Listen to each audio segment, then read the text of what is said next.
दुनियादारी is presented by Windsor Gaming app. Download the app now.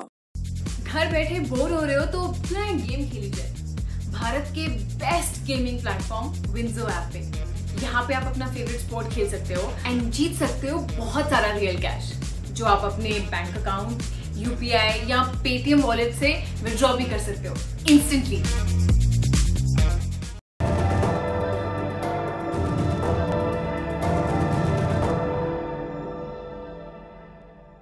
नमस्ते, मेरा नाम है प्रतीक्षा और आप देख रहे हैं इंटरनेशनल खबरों का डेली बुलेटिन दुनियादारी। आज बात पड़ोसी देश पाकिस्तान की होगी, जहां एक धार्मिक नेता की गिरफ्तारी ने हंगामा खड़ा कर दिया है। पाकिस्तान के कई बड़े शहरों में लोग सड़कों पर उतर आए हैं। वो सरकार पर एक पुराने समझौते को न मानने का आरोप लगा रहे हैं। प्रदर्शनकारी अपनी मांग मनवाए बिना वापस लौटने के लिए तैयार नहीं है। ये धार्मिक नेता कौन है, उसे गिरफ्तार क्यों किया गया है, इस नेता का सरकार के साथ क्या समझौता हुआ था और इस पूरे विवाद में फ्रांस के राष्ट्रपति इमैनुअल मैक्रों का क्या रोल है, सब विस्तार से बताते हैं। पहले एक हमले की कहानी सुनिए। अक्टूबर 2020 की बात है। फ्रांस की राजधानी पेरिस के पास एक स्कूल, यहाँ पढ़ने वाली 13 साल की एक लड़की ने अपने पिता से शिकायत की। उसने बताया कि उसके टीचर क्लास में पैगंबर मोहम्मद का कार्टून दिखाते हैं और जो इसका विरोध करता है उसे क्लास से निकाल देते हैं। लड़की के पिता ने इसे गंभीरता से लिया। उन्होंने पुलिस में इसकी रिपोर्ट दर्ज कराई और सोशल मीडिया पर टीचर के खिलाफ कैंपेन शुरू कर दिया। धीरे धीरे मुस्लिम संगठनों ने इसे ईशनिंदा का मामला बना दिया। इस कैंपेनिंग के कुछ दिनों बाद ही उस टीचर की हत्या हो गई। एक धर्मांध लड़के ने स्कूल के बाहर ही टीचर का गला रेत दिया। टीचर का नाम था सैमुअल पैटी। हमलावर अब्दुल्लाह ओनजेरोव चेचेन मुस्लिम का था। वो रेफ्यूजी बनकर फ्रांस में आया था। पैटी से उसकी कोई पहचान नहीं थी। उसने सोशल मीडिया पर पोस्ट पढ़ा और बदला लेने के लिए पागल हो गया।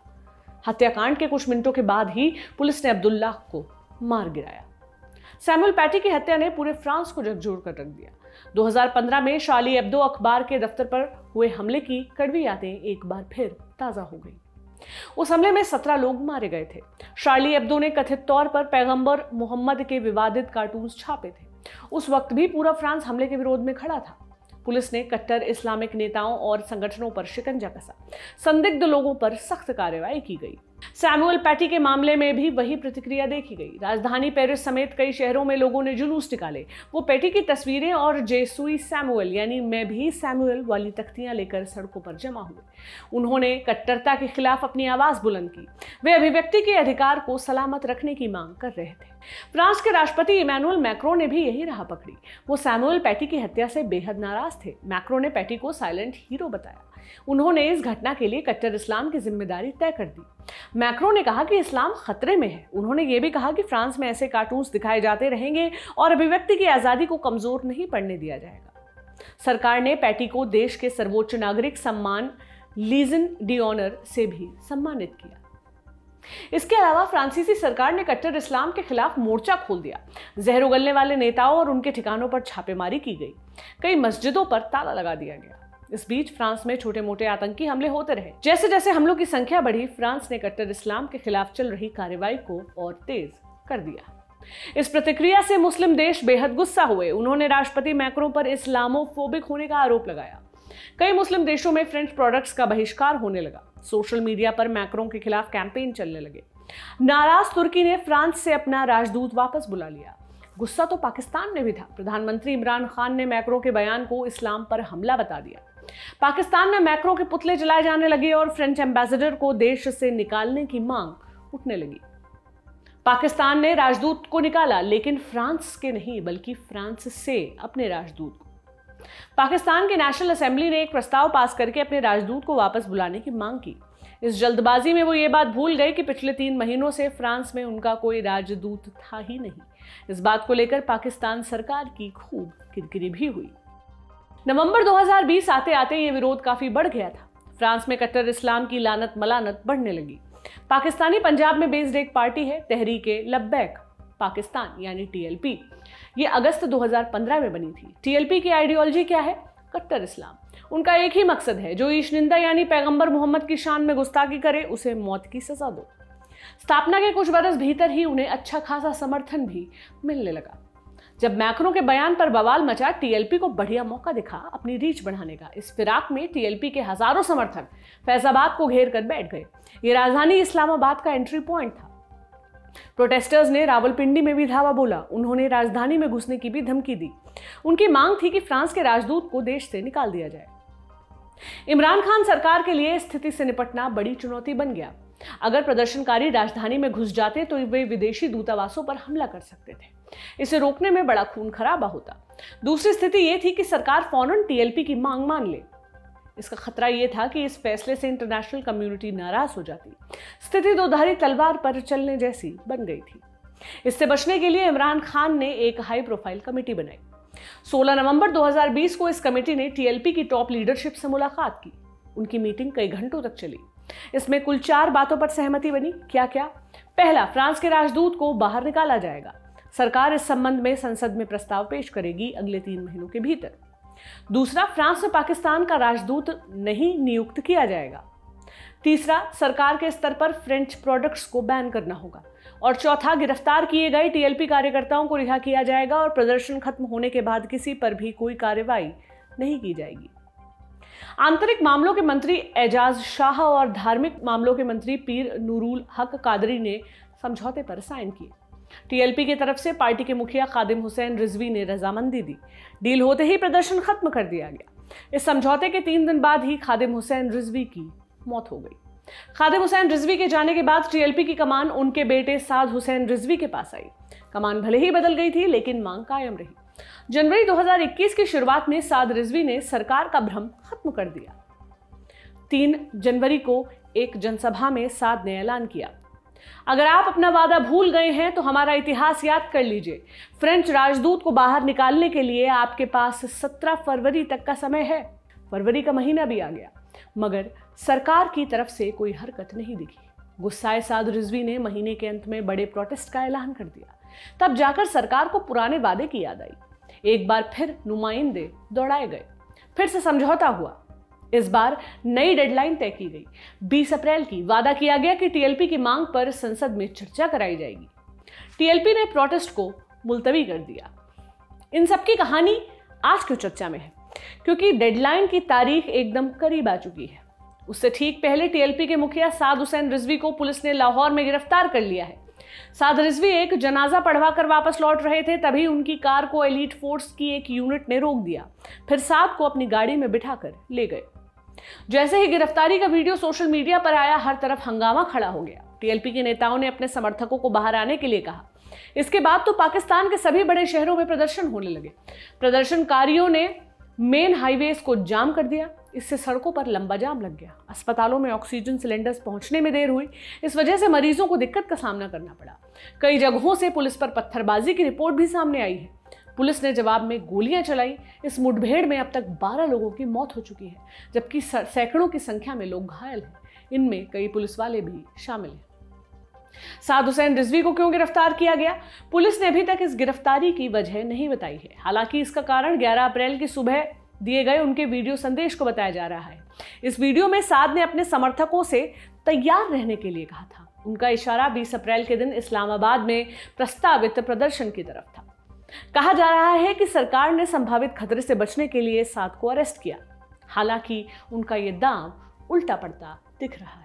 साद रिजवी हैं कौन और उनको इतना सपोर्ट क्यों मिल रहा है? वो वर्तमान में तहरीक-ए-लब्बैक पाकिस्तान के मुखिया हैं। उनकी उम्र 26 साल है। पार्टी के फाउंडर खादिम हुसैन रिजवी उनके पिता हैं। जब खादिम की मौत हुई तब उनके उत्तराधिकारी के चुनाव को लेकर भारी बवाल मचा था। टीएलपी के फाउंडिंग मेंबर्स में से एक पीर अफजल कादरी ने साद को मानसिक तौर पर अस्थिर बता दिया था। कादरी ने यहां तक कहा कि साद पार्टी को संभालने में अक्षम है। इन आरोपों को साद ने समय के साथ गलत साबित कर दिया। अपने पिता की विरासत को उन्होंने बखूबी बढ़ाया है। टीएलपी की बुनियाद कट्टर इस्लाम पर रखी गई है और साद उसके झंडा बरदार बनकर उभरे हैं। साद युवाओं के बीच खासे पॉपुलर हैं और सोशल मीडिया साइट्स की अहमियत अच्छे से समझते हैं। गिरफ्तारी के बाद मिल रहे सपोर्ट ने उनकी पहचान को और मजबूत किया है। अब आगे क्या होगा? फिलहाल टीएलपी पीछे हटने के मूड में नहीं है। गिरफ्तारी के 2 दिन बाद भी प्रोटेस्टर्स सड़कों पर डटे हुए हैं। टीएलपी की 2 मुख्य मांगे, पहली साद रिजवी को रिहा करो और दूसरी मांग है फ्रेंच राजदूत को डिपोर्ट करने की। पार्टी ने साफ कर दिया है कि उनकी दोनों डिमांड्स पूरी होने तक उनका प्रोटेस्ट चलता रहेगा। इमरान खान सरकार के खिलाफ वही पुरानी चुनौती फिर से खड़ी हो गई है। उनसे न उगलते बन रहा है और न निगलते। हालिया समय में इंटरनेशनल पॉलिटिक्स में पाकिस्तान की स्थिति काफी कमजोर हुई है। वेस्ट से उसके रिश्ते कमजोर हुए हैं। अगर फ्रेंच राजदूत को बाहर निकालने पर सरकार राजी हो जाती है तो उसे बाहर जवाब देना मुश्किल हो जाएगा, और अगर सरकार मांगे मान लेती है तो उन्हें ये कमजोर साबित कर देगा। अगर सरकार नहीं मानती है तो उन्हें और बड़े प्रोटेस्ट के लिए तैयार रहना होगा। ये इमरान सरकार के लिए ज्यादा मुश्किल होने वाला है। एक उदाहरण से समझिए। अक्टूबर 2018 में पाकिस्तान के सुप्रीम कोर्ट ने आसिया बेबी को रिहा कर दिया था। आसिया पर ईश निंदा का आरोप था। कोर्ट के फैसले के खिलाफ टीएलपी ने जबरदस्त प्रदर्शन किए। पुलिस ने उस वक्त टीएलपी के मुखिया रहे खादिम रिजवी को हिरासत में ले लिया, लेकिन कुछ ही घंटों बाद अपना मन बदल लिया। हिंसा बढ़ने के डर से खादिम रिजवी को ससम्मान रिहा करना पड़ा। यहां तक हुआ कि सरकार ने न्यूज साइट्स पर छपी हिरासत की खबरों को हटाने के लिए कह दिया। जानकारों की माने तो साद रिजवी को लंबे समय तक बंद रखना संभव नहीं होगा। उन्हें उससे ज्यादा मुश्किल फ्रेंच राजदूत को बाहर निकालने में आएगी। इमरान खान एक मुसीबत से निकलते हैं तो दूसरी उनके सिरहाने खड़ी हो जाती है। इस बार के संकट से वो कैसे बाहर निकलते हैं, ये देखना बड़ा ही दिलचस्प होने वाला है। इस खबर से जुड़ी अपडेट्स लल्लन टॉप आप तक पहुंचाता रहेगा। ये था हमारा बड़ी खबर segment.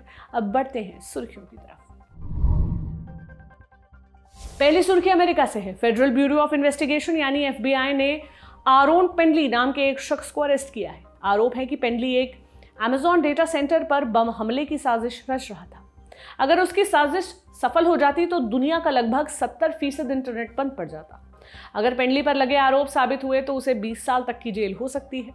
Amazon web services, internet web hosting और कई खास वेबसाइट्स के ऑपरेशन में अहम भूमिका निभाता है। दुनिया भर में कई देशों की सरकारें AWS की सेवाओं का इस्तेमाल करती हैं। दूसरी सुर्खी जापान से है। जापान ने फुकुशिमा परमाणु संयंत्र के प्रदूषित पानी को समंदर में रिलीज करने का फैसला किया है।